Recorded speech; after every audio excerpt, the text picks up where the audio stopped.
9 Japanese habits to get rich slowly but surely. Japan has more millionaires who never made 6 figures than America has lottery winners. How's that possible? They get rich so slowly you'd think nothing's happening, until 30 years later, they own everything and you're still broke.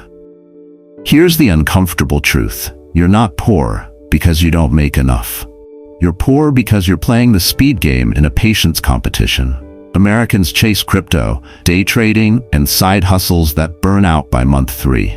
The Japanese? They save 30% on a $40,000 salary while we save 3% on a $100,000 salary. Same planet, completely different financial operating systems. I'm about to show you 9 habits so boring they'll make you yawn, and so effective they'll quietly make you wealthy over the next few decades. Habit number 9 is the one that protects everything you build, and most people never learn it until it's too late. If you're tired of chasing fast money and losing, hit subscribe and comment slow rich. Let's build wealth the way it's actually built, slowly, surely, and without the drama. Here's the first habit that changes everything. Habit 1, Kakeibo, the Money Awareness Journal. Let me ask you something, honestly. Do you actually know where your money goes? No, seriously. Not a vague answer like bills and stuff. I mean, can you tell me exactly how much you spent on food last month? Coffee? Impulse Amazon purchases at midnight? That subscription you forgot you had?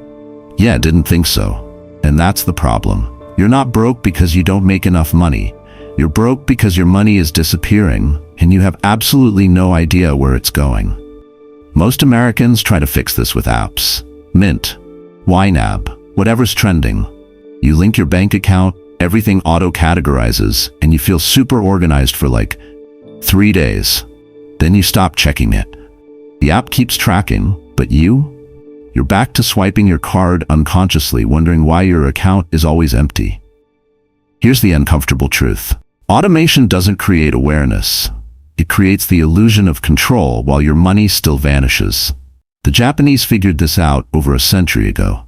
They use something called Kakeibo, a money journal, where you physically write down every significant purchase, by hand, in a notebook, like some kind of financial caveman, and it works better than any app ever will. There was this Roman emperor, Marcus Aurelius, who ruled during wars, plagues, and constant chaos. But every single night, he sat down and wrote in his journal.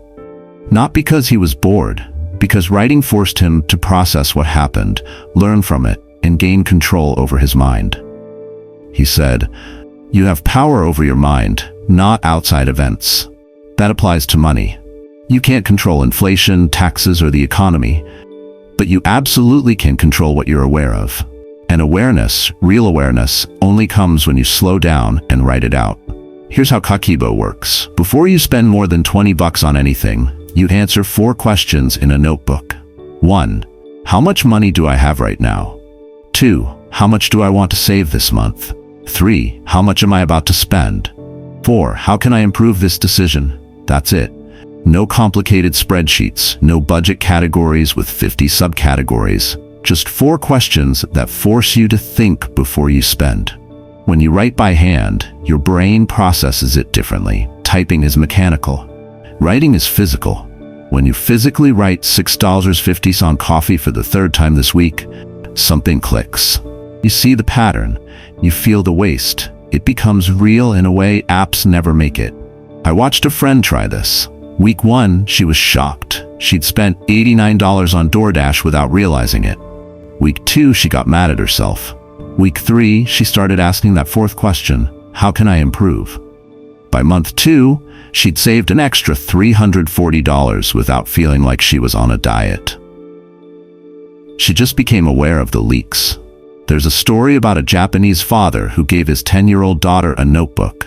Every week, they sat down together and reviewed what she earned and what she spent. No lectures, no judgment, just questions. Why did you buy that? Did it make you happy? Would you buy it again? By the time she turned 30, she bought her first house with cash. Not because she made a fortune, because she never spent $1 unconsciously in her entire life. Here's the truth most people refuse to face. You can't fix what you don't see, and you can't see what you're not paying attention to. Awareness is the first step to wealth, and most people never take it because they're too busy pretending an app is doing the work for them. But that's just the surface. What's behind it is what will startle people. Habit 2. Pay yourself first, not last. Because even if you're tracking every dollar, there's still a fundamental mistake that keeps you broke. You're paying yourself last. If you're paying yourself at all. Here's how most people handle money. Paycheck hits the account. Rent comes out, car payment, insurance, credit cards, groceries, utilities, streaming services, random stuff. And then, at the end of the month, whatever's left, if anything's left, goes to savings. Spoiler alert, there's never anything left. That's not an income problem, that's a priority problem. You're treating yourself like the least important bill. Everyone else gets paid first. The landlord, the credit card company, Netflix. And you?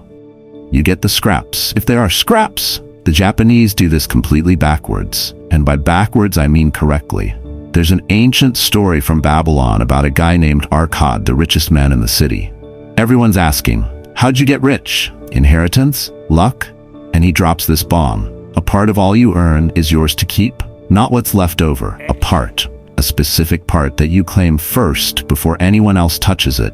He saved 1 coin out of every 10 he earned, just 10%. Doesn't sound like much, right? But here's the key. He took it first, before rent, before food, before anything. That 10% was sacred, untouchable. Over 30 years, 1 coin out of 10 became an absolute fortune. Now look at how you're doing it. You're giving everyone else the first cut and hoping there's something left for you at the end. That's not a plan.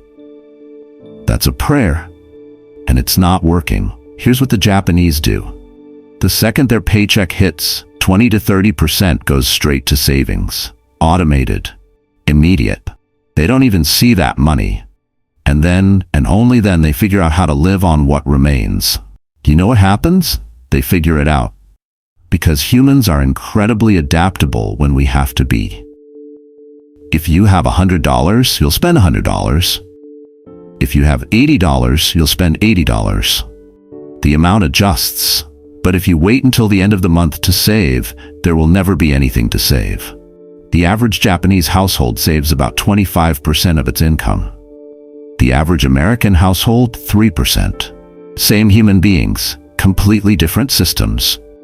This is the same discipline that built Toyota, Sony, Nintendo. These companies didn't succeed by spending everything and hoping for leftovers. They invested first, then operated on what remained, and it made them global empires. Here's your move. Set up an automatic transfer. The day your paycheck hits, 10% goes straight to a separate savings account. You don't see it. You don't touch it. You pretend it doesn't exist. Start with 10%. Then, every 3 months, increase it by 1%. In a year, you're at 14%. In 2 years, 18%. And you barely notice the adjustment because you did it gradually. Let's do the math. $50,000 salary. 10% is $5,000 a year. Doesn't sound life-changing, right?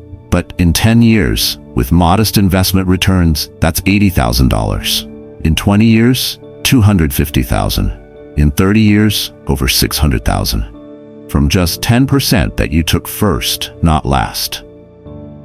There's a story about 2 brothers who made the same salary, $60,000. Brother A paid his bills first, saved nothing, and always felt stressed about money. Brother B saved $12,000 a year first, 20%, and lived on $48,000. Everyone told him he was crazy. You're making yourself poor. 15 years later, Brother A had $15,000 saved. Brother B? $280,000. Brother A was furious.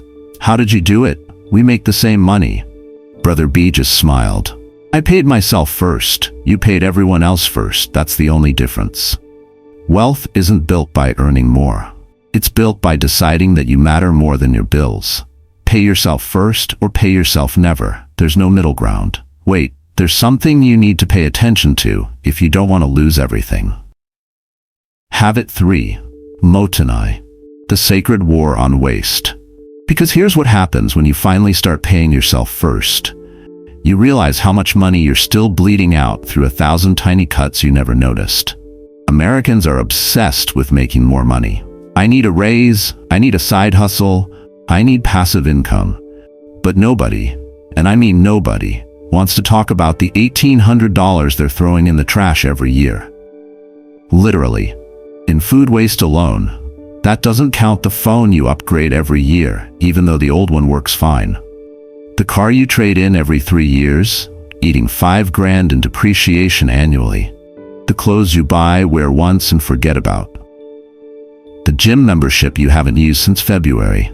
The 7 streaming services you forgot you're paying for. You're not broke because you don't make enough. You're broke because money is leaking out of holes you refuse to acknowledge. The Japanese have a word that would make most Americans deeply uncomfortable. Mottainai. It means, what a waste. But it's not just a word, it's almost a spiritual feeling. It's guilt and regret when something valuable is wasted, and they apply it to everything. Food, money, time, resources. There's an ancient Jewish teaching called Bal Tashchit. It means do not destroy. Even in wartime, Jewish law says you can't wastefully cut down fruit trees. Why? Because waste is a form of violence against potential. A rabbi once made a student pick up a single grain of wheat he'd dropped. The student was annoyed. It's just 1 grain. The rabbi said, that grain could feed someone. That grain could become 1,000 grains. You just threw away potential life. Every dollar you waste isn't just gone. It's a future opportunity you murdered. Here's your reality check. Open your bank statement right now. I'll wait. Look at the past 30 days. Circle every subscription you forgot about. Every I'll only do this once purchase that somehow became weekly. Every impulse buy that's still in the box. Most people find $200 to $400 monthly just evaporating into nothing. The Japanese have a simple rule. Repair first, replace last. Coffee maker breaks? Fix it.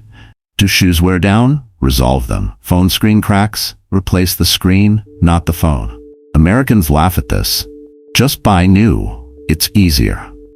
But here's what we're missing. Every time you choose repair over replacement, you're choosing wealth over waste. I met a 92-year-old Japanese woman who still uses the rice cooker she got as a wedding gift 50 years ago. The interviewer asked, why not buy a new one?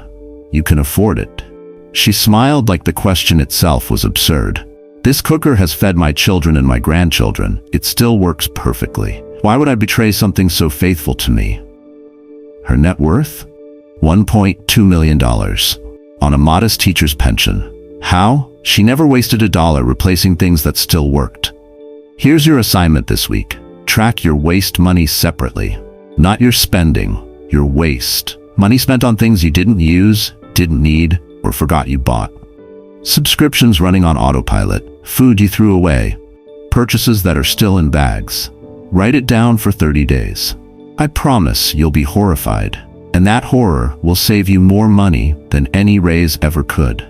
Every dollar wasted today is a future opportunity stolen from tomorrow. The question is, are you going to keep stealing from your future self, or are you finally going to declare war on waste? You think you've understood everything? There's a detail that few people notice, but it's extremely important. Habit 4, generational thinking, 30-year vision. Because even when you stop wasting money, most people still make one catastrophic mistake. They think too short-term. Americans plan in quarters, 3 months at a time. What's my return this year? We check our portfolios daily, panic at every dip, celebrate every spike, and constantly switch strategies because we're impatient. We want results now. Not in 5 years, not in 10, now. And that impatience costs us generational wealth. The Japanese, they think in generations, not years, generations. 30 years minimum. Some families plan 100 years out. They're planting trees they'll never sit under, building wealth that their grandchildren will inherit, making decisions today that won't pay off until they're long gone. That's not noble, that's just smart. There's a famous experiment by Benjamin Franklin that perfectly illustrates this. When he died, he left $5,000 to the cities of Boston and Philadelphia with one instruction: invest it. Don't touch it. Let it compound for 200 years. People thought he was insane. 200 years? We'll all be dead. Exactly. That was the point. After 200 years, that $5,000 had grown to over $20 million. 20 million from 5 grand. Not because of some genius investment strategy, just because of time. Franklin understood something we've forgotten. Time is money's most powerful multiplier, but only if you actually give it time to work. There's a verse in Proverbs that says, "A good man leaves an inheritance to his children's children." Not just to your kids, to your grandkids. People you might never meet. That's generational thinking. That's wealth that lasts beyond your lifetime. But Americans can't even think past this weekend. Market dips 3%? Panic sell. Stock doesn't double in 6 months? This investment sucks. We're so addicted to instant gratification that we sabotage the one thing that could actually make us wealthy: patience. Japanese corporations literally have 100-year business plans. Families start education funds for grandchildren before their own kids are born. They buy land not for themselves, but for the next generation to build on. Because wealth isn't about what you spend, it's about what you pass on. Here's your move. Open an investment account this week. Not for you, for your kids, or your future kids, or your nieces and nephews. Contribute $100 to $200 a month. Put it in a low-cost S&P 500 index fund. Then lock it and forget it exists for 30 years. Do the math with me. $100 a month for 30 years at an average 8% return equals $150,000. You'll invest $36,000. Time will create $114,000 out of thin air. That's the power of thinking long-term. But here's the key. You have to tell yourself, this isn't my money, it's theirs. Because if you think it's yours, you'll rate it during a crisis. You'll justify it. I'll pay it back. You won't. There's a story about a Japanese businessman who planted a tree in his yard. His neighbor laughed. That tree won't give shade for 30 years. You'll be old by then. The businessman nodded. Exactly. Which is why I plant it now, so my grandchildren can sit under it when I'm gone. He died at 85. His grandchildren inherited the house and a $2 million portfolio he never touched. His will said simply, "I didn't build this for me. I built it for you." Generational wealth isn't built by living large today. It's built by thinking small today so your descendants can live large forever. Most people can't do this because their ego won't allow it. They need to see the results now. They need the gratification in their lifetime. But the truly wealthy, they plant trees they'll never sit under, and that's why their wealth never dies. But that's just the obvious part, and what I'm about to say is what makes the difference. Habit 5. Quality over quantity. In everything. Because here's the twist on generational thinking that nobody tells you. It's not just about time, it's about what you buy during that time. Americans love a good deal. We're bargain hunters, clearance rack warriors. Why pay $100 when I can get it for $30? We buy cheap shoes that fall apart in 6 months, fast fashion that looks terrible after 3 washes, furniture that collapses in 2 years. And then we buy it all again, and again, and again. We think we're saving money, we're actually bleeding it. There's this concept called the boots theory that explains it perfectly.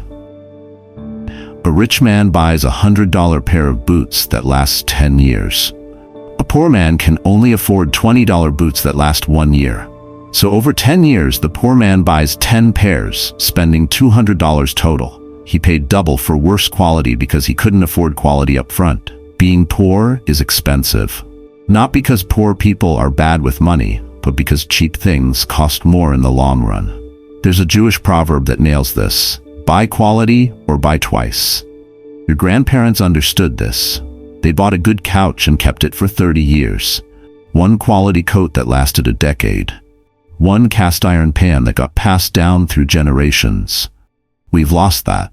We buy disposable everything and wonder why we're always broke. The Japanese have this philosophy called Ichigo Ichie. It means one time, one meeting. Everything is treated as if you'll only experience it once. Applied to purchases, it means Buy as if this is the only time you'll ever buy this item, so buy the best version you can afford. A quality chef's knife? $150, lasts 30 years, that's $5 a year. A cheap knife? $15, but you replace it every 2 years.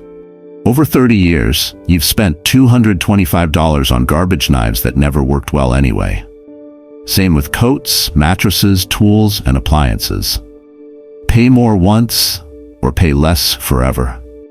Here's what blows my mind. We'll drop $30 on a cheap blender, watch it break in 18 months, buy another one, repeat this cycle 5 times over 10 years, spending $200 total. But we won't save up $400 once for a Vitamix that lasts 20 plus years. Why? Because $400 feels expensive. Even though $200 over 10 years is actually more expensive, and you got inferior quality the whole time. We're penny wise and pound foolish. We optimize for the wrong thing. Here's your assignment. Identify 3 things you replace constantly. Shoes, phone cases, kitchen tools, coffee makers, whatever. This year, save up and buy the highest quality version you can afford. Then calculate the cost per year compared to the cheap version. I watched a young couple agonize over this decision. A $400 couch versus a $2,000 couch. They bought cheaply to save money. 3 years later, it collapsed. They bought another cheap one. After 20 years, they'd spent $2,800 on 7 couches that all sucked. Their neighbor bought the $2,000 couch once. 20 years later, still perfect. They paid less, got better quality, and never thought about couches again. The couple told me later, "We thought we were being smart. Turns out we paid more for worse quality because we were afraid to invest up front." That's the trap. Cheap feels safe in the moment, but cheap is expensive over time. Here's the principle the wealthy understand. They don't buy the most things. They buy the right things once and never buy them again. Every quality purchase is a decision to stop bleeding money on replacements. That's not spending. That's investing in never having to spend on that thing again. Quality isn't a luxury. It's a long-term savings plan disguised as a purchase. Wait, the most important part is in the following story. Habit 6. Multiple small income streams, not one big one. Because even if you're buying quality and thinking long-term, there's still one massive vulnerability most people ignore until it's too late. You're depending on one source of income. One job, one paycheck, one company, one boss. And if that job disappears, panic, debt, crisis, scrambling to find another single source of income to replace the one you just lost. That's not a plan. That's a ticking time bomb. Americans treat income like a light switch. It's either on or off. You have a job or you don't. The Japanese treat income like a river with multiple tributaries. If one stream dries up, the other 4 keep flowing. You're never fully off. There's a parable in the Bible about a master who gives 3 servants money to invest. 2 of them diversify, multiply their money, and get rewarded. The 3rd guy buries his money in the ground. One strategy, 0 risk, maximum fear. The master takes everything from him and gives it to the ones who diversified. The lesson? Single source income isn't safety. It's vulnerability disguised as stability. There's another verse in Ecclesiastes. Divide your portion to 7 or even to 8, for you do not know what misfortune may occur. Translation: don't put all your eggs in one basket because life is unpredictable and will absolutely wreck you if you're not diversified. Here's what the typical Japanese salaryman has running simultaneously. Primary job, side business or freelance work, even if it's small, investment income from dividends and interest, rental income from even just one property, hobby income from pottery, tutoring, consulting, whatever. 5 income streams, not to get rich quick, to build resilience. So when one stream dries up, it's an inconvenience, not a catastrophe. Americans hear this and think, I don't have time for 5 income streams. I'm already exhausted. But that's because you're thinking you need 5 full-time hustles. You don't. You need 5 small streams that together create security. Here's your move this year. Add 1 micro-income stream. Not a business, not a second job, just one thing that brings in $100 to $500 a month.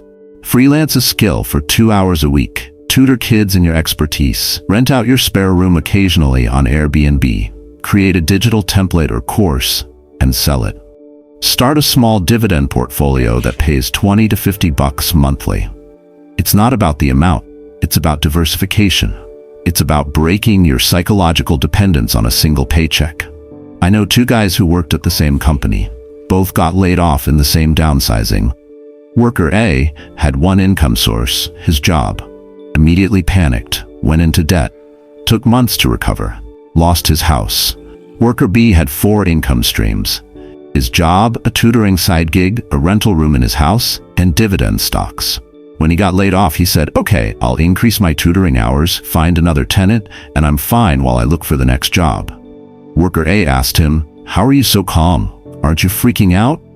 Worker B just shrugged. "I don't have one income, I have 4. Losing one hurts, but it doesn't destroy me." That's the difference. One income stream is a vulnerability. Multiple small streams is security. Here's the truth.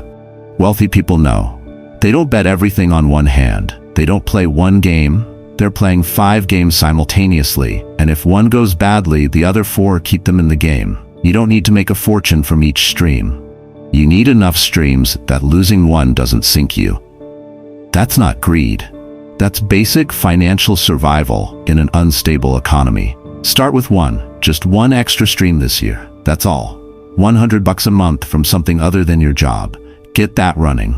Then add another next year. In 5 years, you'll have what most people will never have: options. Do you see anything unusual? The answer is right here. Habit 7, community wealth, not solo wealth. Because here's the unusual thing about building multiple income streams. You can't do it alone. At least, not efficiently. Americans are obsessed with the self-made myth. We worship the lone wolf entrepreneur, the solo hustler, the guy who did it all himself. And we're so committed to this fantasy that we'd rather struggle alone for 10 years than ask for help and succeed in 2. It's pride disguised as independence. And it's bankrupting us. Meanwhile, we're lonely, making expensive mistakes nobody warned us about, missing opportunities we didn't even know existed, because we're too proud to admit we need other people. The Japanese have a completely different approach. They build wealth in community, not isolation. And historically, this isn't new. It's how humans have always built wealth until Western individualism convinced us that needing people was weakness. There's a Jewish tradition called Shevra, community lending circles. A group of people pool their money, and members take turns borrowing interest-free to start businesses, buy homes, or invest. No banks, no credit checks, just trust. And it works because the community holds you accountable. Entire industries were built this way. Entire immigrant communities rose out of poverty this way. Not through lone wolf hustling, through collective investment in each other. Proverbs says it clearly. Iron sharpens iron, so one man sharpens another. You don't get sharper alone. You get sharper by rubbing up against people who challenge you, teach you, and push you forward. The Japanese had the same system, Mujin, rotating savings clubs. The community invests in each member until everyone's business is funded, everyone's home is purchased, and everyone rises together. Not, "I got mine, good luck with yours," but "we all rise, or none of us do." Now look at America. We don't even talk about money with friends. We pretend we're doing better than we are. We make the same investment mistakes our neighbors have already made because nobody shares lessons. We miss opportunities because we don't have a network. And then we wonder why building wealth feels so hard and lonely. Here's what community wealth looks like practically. Investment clubs where you pool research, business referrals where helping others gets you helped back, mentorship from people 10 years ahead of you financially, accountability partners who check your spending weekly and call you out when you're slipping. This isn't networking for transactions. This is community for transformation. Here's your move this month. Join one local group focused on finance or investing, library book club, church financial peace class, meetup group. Somewhere, find one person 10 years ahead of you financially and ask them to mentor you. Most will say yes because successful people remember when they needed help. Start an accountability partnership. Text one person every Sunday. Here's what I saved this week. Here's where I messed up. Here's my goal for next week. Just that, one person checking in will change your financial behavior more than any app. There's a story about two men who built wealth. The first did it alone, trusted no one, and hoarded his knowledge. Died with $3 million and nobody at his funeral. The second built wealth with community, taught everyone what he learned, lifted others as he climbed. Died with $1 million and 200 people at his funeral, who credited him with changing their financial lives. His daughter said later, "My dad was rich in money, but the other man was rich in legacy." Which wealth actually lasts? Solo wealth might make you rich. Community wealth makes you and everyone around you rich. And honestly, the second one actually feels like winning. The first just feels like surviving alone in a big house. And it's in the next section that many people make mistakes without even knowing it. Habit 8. Kaizen for income. Because even with community support, most people still make one fatal assumption. If I want more money, I need to work more hours. So they hustle. 60-hour weeks, side gigs on weekends, burning themselves out trying to trade more time for more money. And sure, income goes up a little, but so does exhaustion, stress, and the creeping feeling that this isn't sustainable. Meanwhile, the Japanese are working fewer hours and earning more. How? They're not working harder, they're becoming more valuable. There's wisdom from ancient Babylon that explains this perfectly. Arkad, the richest man in the city, didn't work more hours than other people. He said, "I didn't labor harder than my neighbors, but I learned to make my labor more valuable." First, he was a laborer.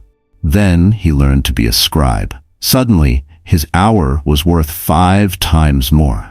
Not because he worked harder, but because he developed a skill people paid more for.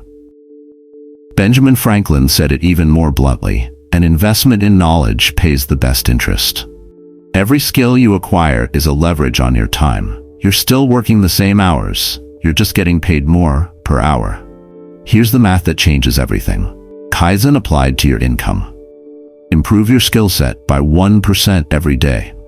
Sounds insignificant, right? But compound that daily improvement over 1 year, and you're not 365% better. You're 37 times more valuable than you were 12 months ago. That's not addition, that's multiplication. And multiplication is how people jump tax brackets. Americans spend 2 to 3 hours a day watching Netflix and complaining that they don't make enough money. Japanese workers spend 2 to 3 hours a week learning new, marketable skills that increase their earning power. That's the difference. You don't get rich working more hours. You get rich by making every hour you work more valuable. And that only happens through skill acquisition. Here's your move this quarter. Pick one income-boosting skill, not 5. 1. Copywriting, public speaking, Excel wizardry, basic coding, sales techniques, investing knowledge, whatever applies to your field or side hustle goals. Spend 30 minutes a day learning it. That's it. 90 days times 30 minutes equals 45 hours of focused skill development. That's a college course's worth of learning in 1 quarter. What does that get you? A raise, a promotion, a consulting side gig that pays $500 to $2,000 a month, a portfolio that returns an extra 2 to 3% because you actually understand what you're doing now. The ROI on those 45 hours is massive. Let me give you a real example. 2 employees, same company, same job, same $50,000 salary. Employee A works hard, complains about pay, and learns nothing new. Employee B spends 30 minutes every day learning advanced sales techniques. Year 1, employee B closes bigger deals, gets promoted, and now makes $65,000. Employee A, still $50,000, maybe $52,000 with a cost of living adjustment. Year 3, employee B starts a consulting side business using those sales skills, pulling in an extra $40,000 annually. Total income, $105,000. Year 5, employee B's combined income is $180,000. Employee A is still at $54,000, wondering why life isn't fair. Employee A says, "You just got lucky." Employee B says, "No, I got better." Every single day for 5 years, I got 1% better. You stayed the same. That's not luck. That's Kaizen applied to earning power. Here's the truth most people never accept. You don't get rich by working more hours. Hours don't compound, they just add. Skills compound. Every skill you learn makes the next skill easier to learn. Every increase in value makes the next increase more accessible. Hours are limited. Skill is unlimited. Bet on skill, not hours. 30 minutes a day. One skill this quarter. Watch what happens to your income in 12 months. I promise you'll never go back to just working harder. Again, all of the above will be meaningless if you miss the last detail. Habit 9. Gaman. Patient discipline through market crashes. Because here's the final detail that destroys more wealth than every other mistake combined. You can do everything right. Save diligently, invest wisely, build multiple income streams, and still lose it all in one moment of panic. It happens every single market crash, like clockwork. 2008 financial crisis? People sold at the bottom, locked in catastrophic losses, never recovered. 2020 COVID crash? Same thing. Market drops 30%. Everyone panics, sells everything, and then watches in agony as it rebounds to all-time highs 6 months later without them. The market didn't take their money. Panic did. Impatience did. The inability to sit still and do nothing while everyone else was losing their minds. Americans are terrible at this. We check our portfolios daily. Every red number feels like a personal attack. We can't handle seeing our account value drop even temporarily. So we sell. We cut our losses. We convince ourselves we're being smart by getting out before it gets worse. And we destroy decades of wealth building in one emotional decision. There's a story in the Bible about Job. Lost everything in one day. Wealth, children, health, gone. His friends told him to give up, curse God, and walk away. But Job refused. He endured with dignity. He sat in his pain without letting it control him. And eventually, everything was restored, doubled from what he'd lost. The lesson isn't good things happen if you wait. The lesson is, those who can endure hardship with patience are rewarded beyond their original state. But most people can't endure. They quit right before the breakthrough. Warren Buffett said it perfectly. The stock market is a device for transferring money from the impatient to the patient. Every crash is a wealth transfer event. Money flows from people who panic sell to people who sit tight or buy more. That's it. That's the entire game. He also said, be fearful when others are greedy, and greedy when others are fearful. Translation, when everyone's selling in terror, that's when you should be buying.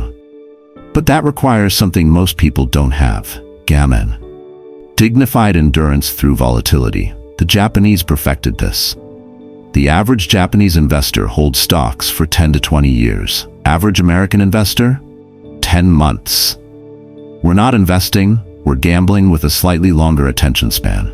Here's what you need to burn into your brain. Every single market crash in history has recovered. Every single one. The S&P 500 has never lost money over a 20-year period. If you can hold for 20 years, you literally cannot lose unless you panic sell during a dip. But that's the problem. 20 years feels like forever when your account is down 30%. And financial news is screaming that the world is ending. That's when Gaman matters. That's when the ability to do nothing becomes the most valuable skill in investing. Here's your rule for the next market crash. And it is coming. We just don't know when. Do not check your portfolio daily. Set a rule. I will not sell unless I need this money in the next 10 years. If the answer is no, then market crashes are irrelevant to you. They're just noise. Better yet, when the market crashes, increase your contributions. Everything's on sale. This is when wealth is made, not lost. There's a story about two investors in 2008. Both had $100,000 portfolios. Both watched them drop to $50,000. Investor A panicked, sold everything, and never reinvested. Still has that 50 grand today, plus 15 years of regret. Investor B held through the crash, kept contributing, bought more when everything was cheap. By 2024, his portfolio was worth $480,000. Investor A asks him, "How did you stay calm?" "I was terrified." Investor B shrugs. The crash didn't take my money. Panic takes money. I just refused to panic. I did nothing, and nothing turned out to be the best decision I ever made. That's Gaman. That's the final habit. The ability to endure market chaos with patience and discipline while everyone around you is losing their minds. Getting rich slowly requires one skill above all others: the ability to do absolutely nothing when your brain is screaming at you to do something. Patience isn't passive. It's the most active, disciplined, powerful wealth-building tool you have. Master this, and you're unstoppable. Ignore this, and nothing else matters. So there they are, 9 Japanese habits to get rich slowly but surely. Kakeibo, pay yourself first. Mottainai, generational thinking, quality over quantity, multiple income streams, community wealth, Kaizen for income. And Gaman, the patience that protects it all. None of this is sexy. None of this goes viral. But all of it works. Not this month, not this year, but over 30 years, you'll be untouchable while everyone else is still chasing the next get-rich-quick scheme. Here's your move. Pick one habit this week. Just one. Kakeibo journal, pay yourself first. War on waste, start tiny. Start now. Wealth is a marathon you win by showing up every single day without drama. If this shifted how you see money, smash that subscribe button and hit the bell. Comment slow rich and tell me which habit you're starting with. Drop a number. How much did you waste last month? Be honest. Awareness is step 1. Fast money disappears fast. Slow money stays forever. The question is, are you ready to get boring and get wealthy? I already know your answer.